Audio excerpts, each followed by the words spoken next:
क्या आपको पता है कि महाभारत के युद्ध के हजारों साल बाद भी हस्तिनापुर आज भी वैसा ही है जैसा कभी पांडव और कौरव के समय था? ये सुनकर अजीब लगता है ना, लेकिन सच्चाई इससे कहीं ज्यादा रहस्यमयी है। कहा जाता है गंगा के किनारे बसा हस्तिनापुर कभी सिर्फ एक नगर नहीं, बल्कि धर्म, राजनीति, शक्ति और रहस्यों का केंद्र था। यहीं पर भीम ने अपनी गदा से जमीन हिलाई थी, यहीं पर द्रौपदी का चीरहरण हुआ था और यहीं से पांडवों का वनवास शुरू हुआ था। और आज जब आप इस जगह पर खड़े होते हैं तो लगता है जैसे समय ने यहां कदम ही नहीं रखा।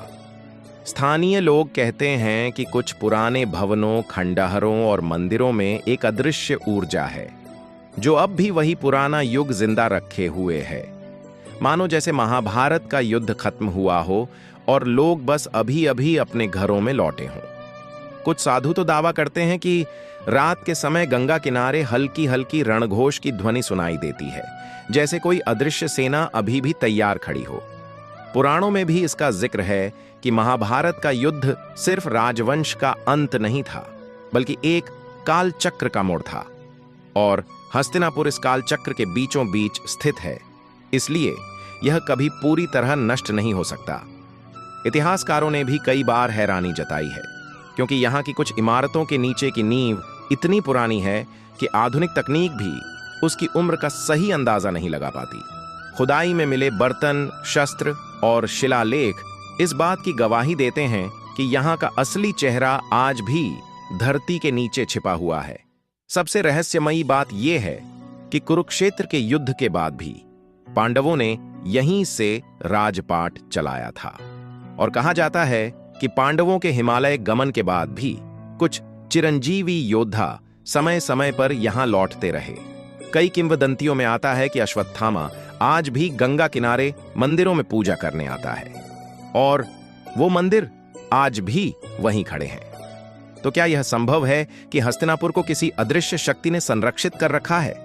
क्या यह वही धरती है जिस पर अर्जुन का रथ खड़ा था और जहां भीम के कदमों के निशान अब भी जमीन में दर्ज हैं? तो चलिए अब आपको लेकर चलते हैं हस्तिनापुर के उन रहस्यों में जहां आज भी इतिहास सांस ले रहा है, और जहां हर पत्थर, हर दीवार, हर मंदिर आपको महाभारत के समय की झलक दिखा सकता है। हस्तिनापुर आज उत्तर प्रदेश के मेरठ जिले में बसा एक शांत कस्बा है, लेकिन जब आप यहां पहुंचते हैं तो सबसे पहले आपको गंगा के किनारे स्थित प्राचीन मंदिर दिखाई देते हैं। इनमें से कुछ मंदिर इतने पुराने हैं कि उनका असली निर्माण काल कोई तय नहीं कर पाया। इनमें से एक मंदिर के बारे में स्थानीय पुजारी बताते हैं। ये मंदिर उस समय का है जब भीम यहां गदा अभ्यास करने आया करते थे। मंदिर की दीवारों पर उकेरी गई आकृतियां आज भी उतनी ही स्पष्ट हैं जितनी सदियों पहले थीं। फिर आता है पांडव टीला, एक ऊंचा टीला जो स्थानीय मान्यताओं के अनुसार पांडवों के महल की नींव पर बना है। खुदाई में यहां से प्राचीन बर्तन, आभूषण और लोहे के टुकड़े मिले हैं जिनकी बनावट आज के किसी भी शिल्प से मेल नहीं खाती। ऐसा लगता है जैसे ये वस्तुएं किसी और ही युग से आई हों। गांव के बुजुर्ग बताते हैं कि बारिश की रातों में गंगा किनारे अजीब सी गंध और ध्वनि सुनाई देती है, जैसे लोहे के हथियार आपस में टकरा रहे हों। कई लोगों ने दावा किया कि उन्होंने दूर से युद्ध के रथों के पहियों की चरमराहट सुनी है। और सबसे हैरान कर देने वाली बात यह है कि ये घटनाएं हमेशा उस दिशा में होती हैं जहां कभी कुरु दरबार हुआ करता था। आप जब हस्तिनापुर में आगे बढ़ते हैं तो आपको विदुर तीर्थ मिलेगा। इस तीर्थ पर आने वाले साधु कहते हैं कि यहां का जल सिर्फ प्यास नहीं बुझाता, बल्कि मन को अद्भुत शांति देता है, मानो समय यहीं थम गया हो। पुरातत्व विभाग की रिपोर्टों में भी यह दर्ज है कि हस्तिनापुर की धरती में कई स्तर ऐसे हैं जो हजारों साल पुराने हैं, और कुछ तो इतने रहस्यमयी हैं कि आधुनिक उपकरण भी उनकी गहराई को मापने में असफल हो जाते हैं। यहाँ के कुछ पत्थर चुंबकीय गुण रखते हैं, मानो धरती के अंदर कोई अदृश्य ऊर्जा स्रोत हो। और फिर आता है वो किस्सा जिसे सुनकर रोंगटे खड़े हो जाते हैं।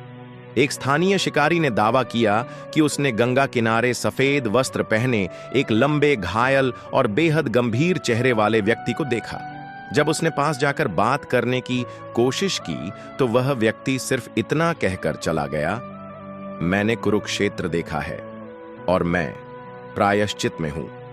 बाद में जब उसने यह वर्णन गांव के बुजुर्गों को किया तो सबके चेहरे पीले पड़ गए। सबने एक ही नाम लिया, अश्वत्थामा। क्या यह संभव है कि अश्वत्थामा अब भी यहीं आता हो? क्या यह वही भूमि है जिसे पांडवों ने छोड़ा था, लेकिन किसी अदृश्य शक्ति ने उसे हमेशा वैसा का वैसा बनाए रखा? कहा जाता है जब तक गंगा बहेगी हस्तिनापुर का अस्तित्व कभी खत्म नहीं होगा।